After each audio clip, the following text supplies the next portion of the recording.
Good morning everyone, welcome back to Sudhar Education and today is the final class of narration.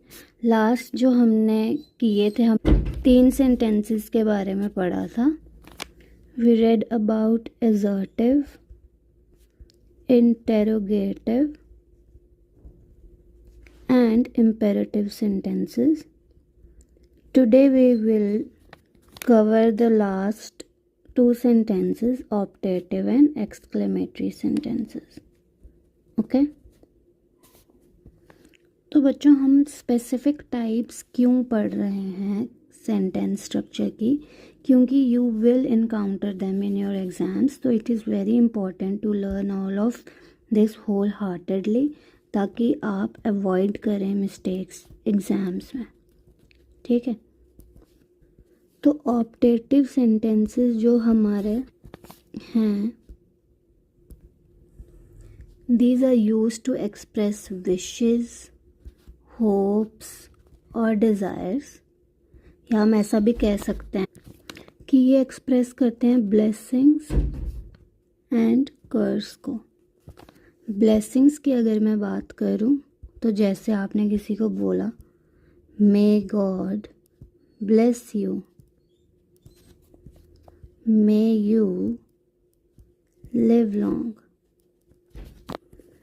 वहीं अगर हम कर्स की बात करें, जिसको नेगेटिव विश भी बोला जाता है, ठीक है, उसमें जैसे आपने किसी को बोला may you never find peace, या फिर may you be forever lonely.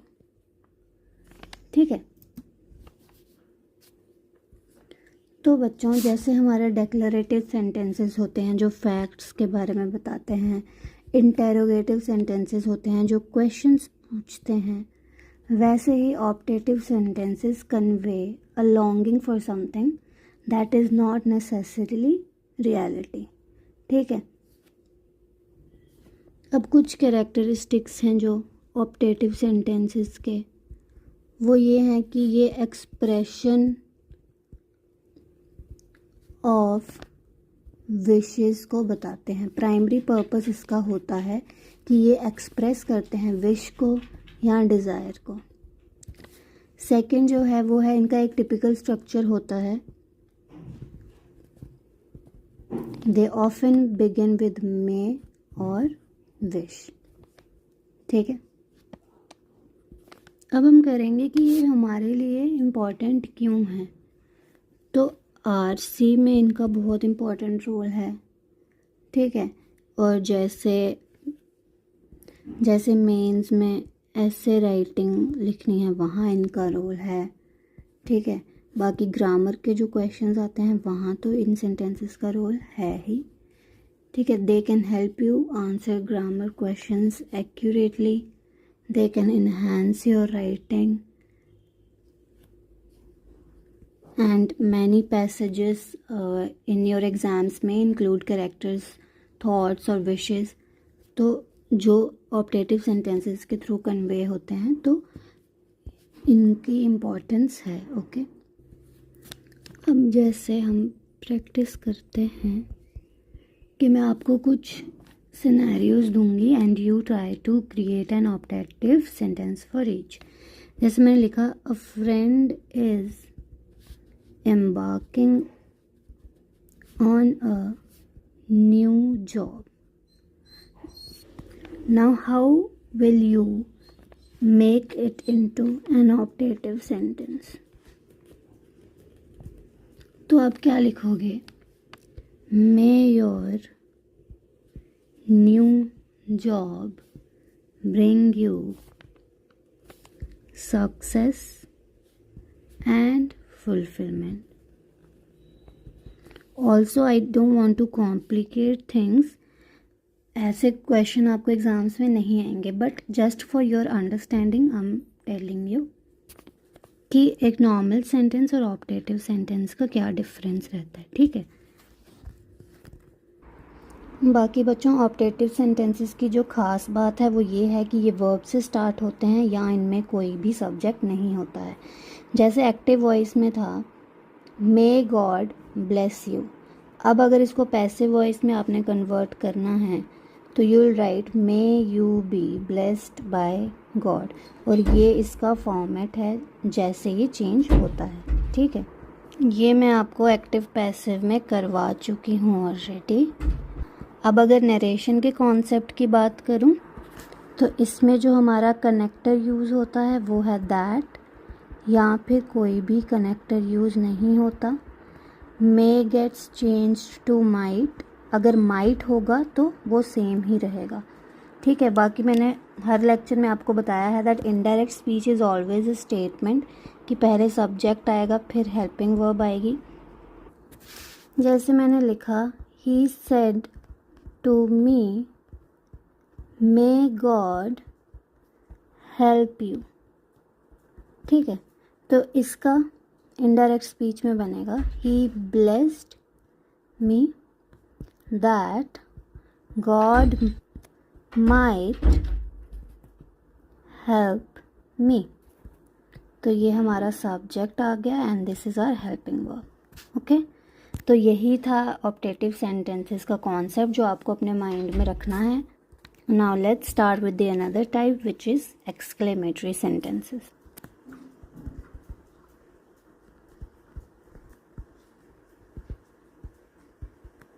तो बच्चों, एक्सक्लेमेटरी सेंटेंसेस जो होते हैं they are used to express strong emotions. जब आप अपनी भावनाओं को वर्ड्स में शो करते हो, इमोशंस बताते हो, कुछ अपनी फीलिंग्स बताते हो, तो वहाँ पे वी यूज़ एक्सक्लेमेटरी सेंटेंसेस। जैसे आपने बोला हुर्रा, हुर्रे, तो ये हैप्पीनेस के बारे में बता रहे हैं। आपने बोला एलास, तो ये सैडनेस या सॉरो और ग्रीफ के बारे में बता रहे हैं। ठीक है, तो exclamatory sentences are sentences that convey strong emotion और एक्साइटमेंट। ठीक है, ये जो सेंटेंसेस होते हैं they often express surprise, joy, anger और other intense feelings. Also students, these sentences are easily recognizable because they typically end with an exclamation mark. ठीक है, अब कुछ की कैरेक्टरिस्टिक्स हैं जो एक्सक्लेमेटरी सेंटेंसेस के, वो ये हैं कि एक तो ये एक्सप्रेस करते हैं स्ट्रॉन्ग इमोशन को, ठीक है, स्ट्रॉन्ग फीलिंग्स को। दूसरा, एक्सक्लेमेशन मार्क से हमें पता चल जाता है कि ये हमारे एक्सक्लेमेटरी सेंटेंसेस हैं। ठीक है, and third is they often begin with what और हाउ। व्हाट और हाउ हम यूज़ करते हैं बिकॉज ये जो वर्ड्स हैं they heighten the intensity of the emotion. जैसे कुछ एग्जाम्पल्स से अगर मैं आपको बताऊं तो आपने बोला what a beautiful house this is. तो ये जो सेंटेंस है ये एक्सप्रेस कर रहा है amazement at the beauty of the house, कि आप उस घर को देख के हैरान हो गए, चौंक गए, या आप अपनी फीलिंग्स एक्सप्रेस कर रहे हो कि ये कितना सुंदर घर है। तो ये एक्सप्रेस कर रहे हो आप अपने सरप्राइज़ को। ठीक है, कि आप सरप्राइज्ड हो गए। जैसे अगर किसी ने एग्ज़ाम्स में अच्छा किया है या किसी भी फील्ड में अच्छा किया है तो हम यूज़ करेंगे ब्रावो या वेल डन। ठीक है, शाबाशी दे रहे हैं मतलब हम किसी को, so we use such words. जैसे आपने लिखा he said to me bravo you have done well. ठीक है, तो यहाँ जो हमारा कनेक्टर यूज़ होगा वो होगा दैट, और अगर हमारी रिपोर्टिंग वर्ब हैप्पीनेस को बता रही है तो will write exclaimed with happiness. अगर वो सैडनेस को बता रही है तो will write exclaimed with sorrow, और अगर कोई शाबाशी दे रहा है तो अपलॉडेड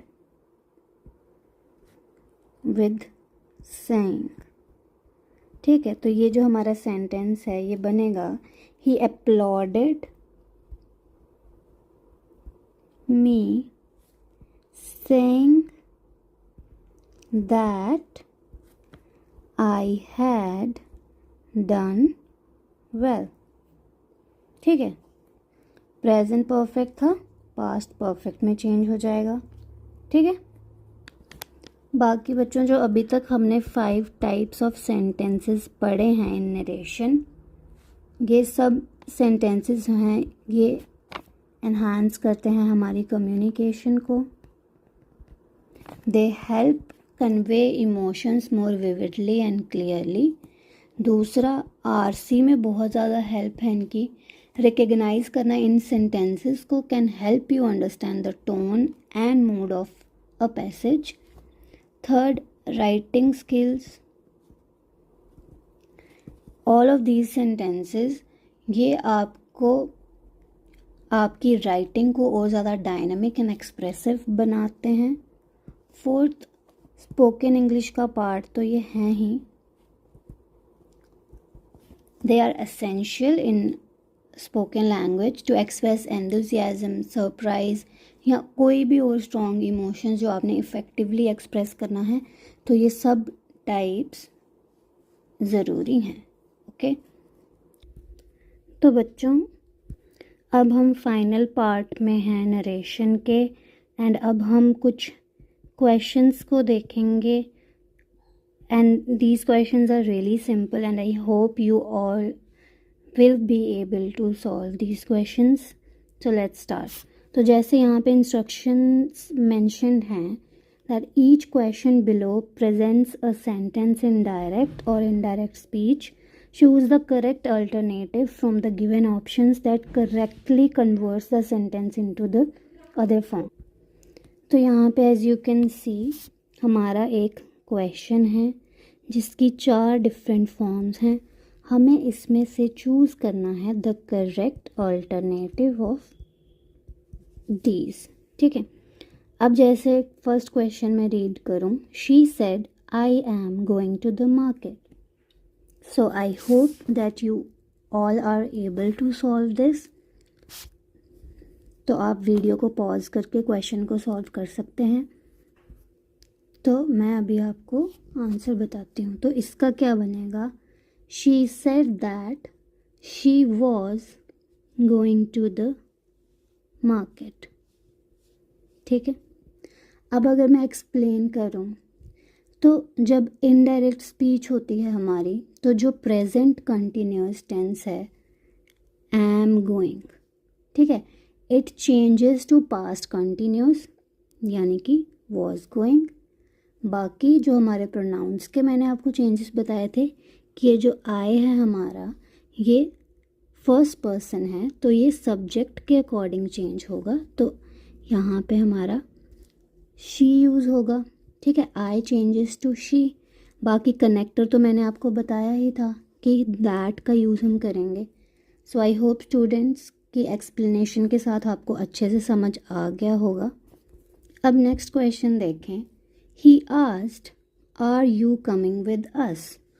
ऑल्सो मैं एक और चीज़ आपको पूछूंगी कि आई होप आप इन क्वेश्चंस जो हमारे हैं इन सेंटेंसेस को रिकॉग्नाइज कर पा रहे होंगे। जो मैंने आपको 5 टाइप्स ऑफ सेंटेंसेस पढ़ाए थे, आई होप आपको सब याद होगा कि कौन से सेंटेंस में कौन सा कनेक्टर यूज़ होता है, कैसे चेंज ऑफ प्रोनाउंस होते हैं, कैसे टेंस चेंज होते हैं। और अगर आपको नहीं पता है तो प्लीज़ हमारे प्रीवियस लेक्चर्स जाके देखें, तभी आपका कॉन्सेप्ट स्ट्रॉन्ग होगा और तभी आप ये क्वेश्चंस को ईज़िली सॉल्व कर पा रहे होंगे। ठीक है, अब सेकंड क्वेश्चन की बात करें। He asked are you coming with us. इसका जो करेक्ट आंसर है वो है he asked if I was coming with them. तो B part is the correct one. तो students let me explain it to you कि बी आंसर क्यों है। जब भी हम कन्वर्ट करते हैं एक येस और नो क्वेश्चन को इनडायरेक्ट स्पीच में, तो जो हमारा आर होता है इट चेंजेस टू वॉज, ठीक है, एंड यू चेंजेस टू आई, ठीक है, क्योंकि वो मुझे पूछ रहा है तो इसीलिए यहाँ पे हम फर्स्ट पर्सन को यूज़ करेंगे, एज्यूम करेंगे कि जो लिसनर है वो मैं हूँ, ठीक है। बाकी जो अस है इट चेंजेस टू देम, इसलिए हमारा आंसर होगा ही asked if I was coming with them. बाकी मैंने आपको बताया था कि इफ़ या वेदर का यूज़ होता है एज अ कनेक्टर, ठीक है, तो यहाँ पे हमने इफ़ का यूज़ किया है। Now moving on to the next question. The teacher said submit your assignments by Friday. तो इसका जो करेक्ट आंसर है वो है C, the teacher told them to submit their assignments by Friday. अब हमारा ये जो सेड था डायरेक्ट स्पीच में, ये टोल्ड में कन्वर्ट हो गया, या हम इंस्ट्रक्टेड भी बोल सकते थे, ठीक है, इनडायरेक्ट में। बाकी जो योर था वो देयर में कन्वर्ट हो गया। बट एक और चीज़ जो टोल्ड है ये it is the most accurate है, so that's why we have used told. तो हमारा सेंटेंस बनेगा the teacher told them to submit their assignments by Friday. Connector का जो यूज़ हुआ है वो है टू, ठीक है।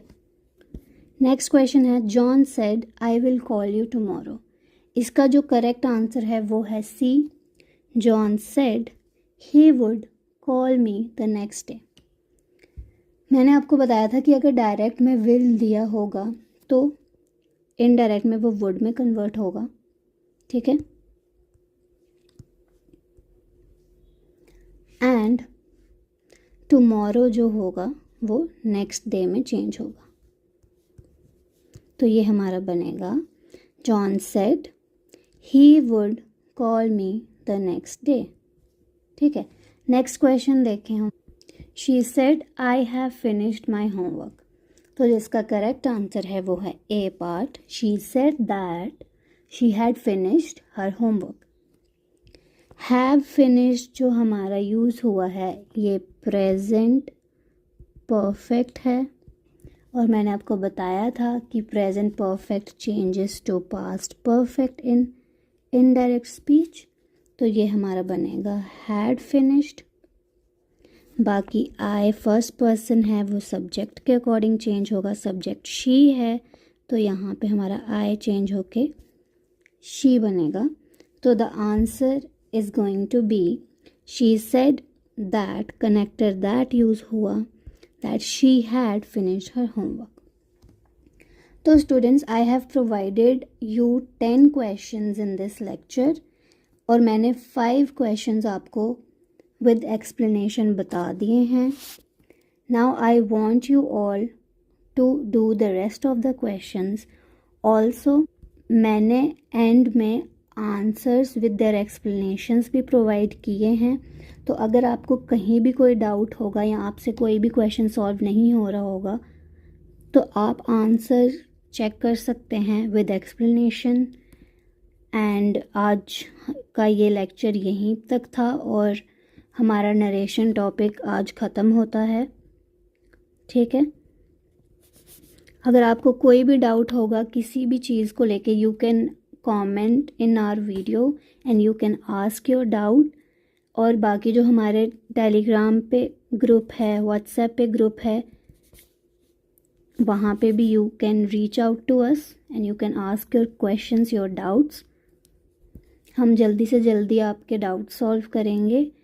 बाकी नरेशन के रिलेटेड या फिर प्रीवियस जो भी हमने टॉपिक्स किए हैं उनके related if you need any material, any PDF or if you have any doubt you can reach out to us in the comment section.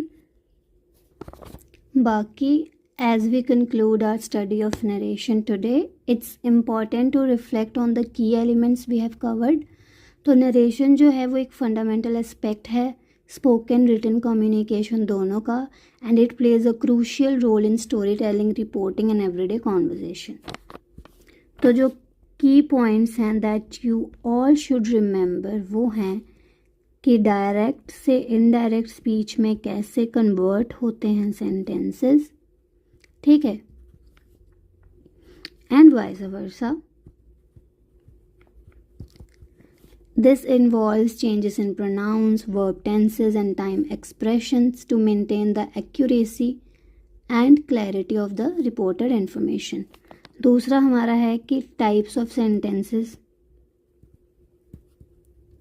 familiarity with different types of sentences, assertive, interrogative, imperative, exclamatory, and optative, enhances your ability to convey a wide range of emotions and intentions in your writing and speech. Third, we have grammar. So students, mastery of the grammatical rules governing narration, including the correct use of punctuation and structure, is crucial. ठीक है. Fourth, we have practice and application. So regular practice through exercises and real life application helps enforce these concepts, ensuring you can apply them accurately in various contexts. तो बच्चों, as you move forward, continue to practice and apply the principles of narration in your daily communication. Whether you are writing an essay, telling a story, or reporting an event, the ability to effectively use direct and indirect speech will serve you well.